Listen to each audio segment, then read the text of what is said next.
বন্ধুরা, তোমরা যারা তোমাদের অমূল্য সময় দিয়ে আমার এই ভিডিওটা দেখছো, তোমাদের অসংখ্য ধন্যবাদ আমার তরফ থেকে। গুড মর্নিং, কেমন আছো সবাই? মিতার ডেইলি ব্লগে তোমাদের সবাইকে স্বাগত জানাই। আজকে হচ্ছে শনিবার, এখন বেজে গেছে এই 8:10 মতন হবে। তো সকালবেলা উঠেছি তাড়াতাড়ি, উঠে তারপর চাটা খেয়ে নীলাদ্রি চলে গেল বাজারে। আজকে শনিবার যেহেতু বাজার করার ডেট, বাজারে চলে গেছে। আর আমি কি করেছি জানো, ভাতটাকে বসিয়ে গ্যাসে সিমে করে দিয়ে স্নান করে পুজোটা দিয়ে এসেছি। আমার পুজো টুজো কমপ্লিট হয়ে আমি হয়ে গেছে পুরো। তারপর দেখলাম ভাতটা উতলেছে, তো আমি বন্ধ করে দিলাম। এখন রেস্টে রেখেছি, আবার কিছুক্ষণ পর এটাকে আবার চালিয়ে দেবো। এভাবেই তো আমি ভাত করি, তোমরা জানোই। আর এখন করছি পটল পোস্ত। আর পটলটা কালকেই নিয়ে এসেছিল নীলাদ্রি, কারণ আমার সবজি যদি কিছু না থাকে তাহলে ও বাজার থেকে আসবে, তারপর ওকে করে দেব, খুব মুশকিল। সেই জন্য বলেছিলাম পটল নিয়ে আসতে, তো পটল নিয়ে এসেছে। তো পটল পোস্ত করছি। পটলগুলোকে ভেজে নিলাম, আর একটু পটলগুলোকে সরিয়ে নিয়ে না তার মধ্যে এবার আমি ওই কালো জিরে আর শুকনো লঙ্কাটা দিয়ে দিয়েছি একটু ভেজে। তারপর আবার এই পটলের মধ্যে এবার পোস্তটা বেটে রেখেছিলাম, পোস্ত আর কাঁচা লঙ্কা বেটে রেখেছিলাম।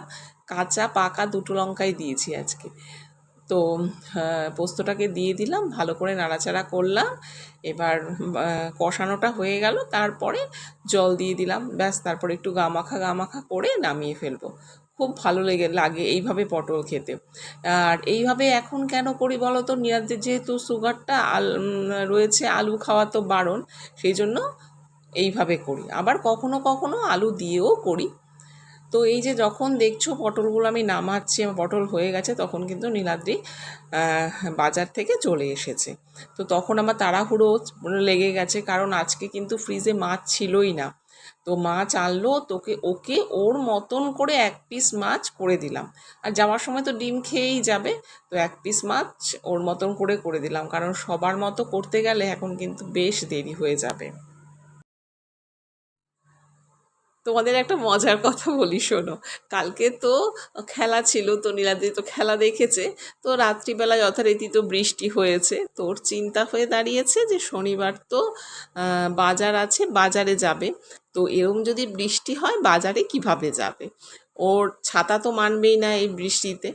আর ওর যে রেনকোটটা রয়েছে, সেই রেনকোটটা না হেভি একটুখানি, বেশ ভারী টারি, বেশ অনেক, খুব বর্ষা হলে সেটা পরলে ঠিক আছে, আর ওটা পরলে না খুব গরম লাগে। সেই জন্য ও ওটা পরতেই চায় না। তো ও প্রথমে দেখলো ফ্লিপকার্টে রেনকোট পাওয়া যাচ্ছে কিনা, যেটা 10-12 মিনিটের মধ্যে ডেলিভারি দেয়। তো দেখলো যে ফ্লিপকার্ট রাত্রে এই সার্ভিসটা বন্ধ থাকে। আর ব্লিঙ্কিটে দেখলো যে পাওয়া যায় কিনা, তো সেখানে দেখলো হ্যাঁ পাওয়া যাচ্ছে। এবার নিজেই ভেবেছে, আমি তো ঘুমিয়ে পড়েছি, তো ও নিজেই ভেবেছে সকালে যদি দেখি 6টার সময় উঠে যে বৃষ্টি পড়ছে, তাহলে ব্লিঙ্কিটে অর্ডার দিয়ে দেবো, 10 মিনিটের মধ্যে রেনকোট চলে আসবে, ওটা পরে বাজার যাবে। চিন্তা করো পরিকল্পনা কি! আমাকে সকালবেলা বলছে, আমি হেসে কুটিবাটি। যাই হোক, এবার দেখো নীলাদ্রি তো বেরিয়ে গেছে অফিসে। আর এবার রোদ উঠেছে, তো আজকে ভালো রোদ উঠেছে। তো আমি জামা কাপড়গুলোকে একদম ওয়াশিং মেশিনে দিয়ে যত তাড়াতাড়ি পারি ছাদে গিয়ে দিয়ে আসবো। প্রথমে ভেবেছিলাম খুব বেশি জামা কাপড় বোধহয় হবে না। ও বাবা, যখন ওয়াশিং মেশিনে দিতে গেলাম তখন দেখলাম যে যা জামা কাপড় আছে সেটা একবারই দেওয়া যাবে না, ওটাকে আবার রোববার দিতে হবে। রোববার জেনারেলি আমি জানো জামা কাপড় ধুই না, কিন্তু এখন বর্ষার ওয়েদার, তো কোন দিন কীরকম রোদ থাকে না থাকে, সেই জন্য দেখি কালকে ওয়েদার বুঝে আর বাদবাকি যেগুলো রয়েছে সেগুলো দিয়ে দেবো, কালকে দেবো। আজকে কিছুটা দিলাম। আর আজকে ব্রেকফাস্টে চাউমিন করলাম, অনেক দিন বাদে চাউমিন করলাম। আগের মাসে বোধহয় আমরা চাউমিন খাইনি। মেয়ে তাই বলছিল, মা আগের মাসে মনে হচ্ছে আমরা চাউমিনই খাইনি, চাউমিন আনাই হয়নি, ম্যাগি আনা হয়েছিল। আর ম্যাগিটা না আমার খুব একটা ভালো লাগে না, একবার দুবার খাওয়ার পরই না মুখটা মেরে আসে। আর দেখো আজকে বিছানা কিন্তু আমার মেয়ে একদম পরিপাটি করে গুছিয়ে দিয়েছে। আমাকে বলল, মা তুমি কি ভিডিও করবে? আমি বললাম না, আমি ভিডিও করব না। বললো তাহলে আমি বিছানাটা পুরো পরিষ্কার করে দিই। ঠিক আছে দে, কারণ আজকে তো আমার প্রচণ্ড কাজের প্রেশার তো বেশি থাকে জানোই, রান্না বান্না করা, আর তারপরে তো মাছ ছিল না, সেগুলোকে আবার পরে করতে হবে, মানে বাজারের পরে এগুলো করা মানে খুব কষ্টের। মাছ যদি আগের সপ্তাহে থেকে যায় তাহলে আগে করে ফেলি, তাহলে অতটা কষ্ট হয় না, কিন্তু বাজার থেকে মাছ আনার পরে যদি করতে হয় না তাহলে ভীষণ কষ্ট হয়ে যায়। যাই হোক, আমাদের ব্রেকফাস্ট কমপ্লিট, আর এর মধ্যে আমার ওয়াশিং মেশিনে জামা কাপড় ধোয়াও হয়ে গেছে, ছাদে এসে মেলে দিয়েছি একদম দেখো সুন্দর করে। আর তোমাদের একটা জিনিস দেখাই, দেখো আমাদের পাশের বাড়িতে এই দেখো সবেদা গাছটা দেখেছো, কত সুন্দর সবেদা হয়েছে, কি ভালো লাগে না দেখতে। গাছের মধ্যে যদি ফল হয়ে থাকে এত সুন্দর লাগে, গাছ ভর্তি সবেদা। আমি না যখন আসি মাঝে মাঝে দেখি, আজকে দেখছিলাম তোমাদের দেখিয়ে দিলাম। যাই হোক, এবার নিচে চলে এসেছি, দেখো মাছ কেটে মানে কেটে না, ধুয়ে টুয়ে সমস্ত রেডি করে নিয়েছি, কেটে তো বাজার থেকেই এনেছে। আর এটা হচ্ছে খয়রা মাছ, আমার ভীষণ ফেভারিট। তবে একটা রক্ষে নীলাদ্রি আবার বেশি আনিনি, বেশি না আবার মানে আমরা সহ্য করতে পারি না খুব একটা।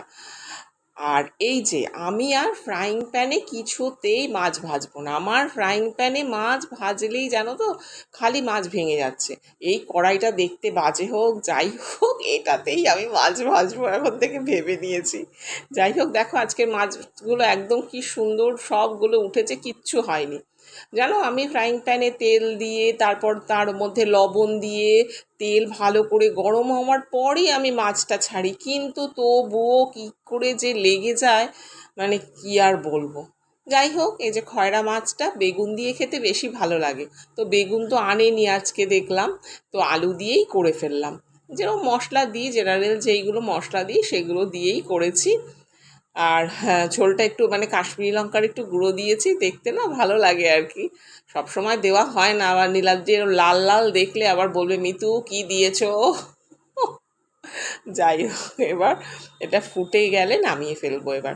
আর আজকে একটু ধনে পাতা আনতে বলেছি, কি আর ধনে পাতা আনতে বললাম, মাছে দেওয়ার জন্যই আনতে বলেছি বেশি বিশেষ করে, কিন্তু এই যে ধনে পাতা দিতেই ভুলে গিয়েছি। তারপর কি করলাম, নামানোর পর আমার মনে পড়েছে যে ধনে পাতাটা দেওয়া হয়নি, তারপরে ওপর দিয়ে ছড়িয়ে দিলাম। যাই হোক, এটাও হয়, একই ব্যাপার। আর আজকে আবার কি করেছে বলতো, মাছের ডিম এনেছে, আগের সপ্তাহের মাছের ডিমই রয়ে গেছে, খাওয়া হয়নি। তো এই সপ্তাহেও অনেকটা মাছের ডিম আনলো। প্রথমে ভেবেছিলাম আমি যে মাছের ডিমের বড়া করে ঝোল করব, তারপরে না অনেক বেলা হয়ে গেছে তো, আর এখন আর ইচ্ছেই করছে না যে মানে আলু দিয়ে আবার ঝোল করব।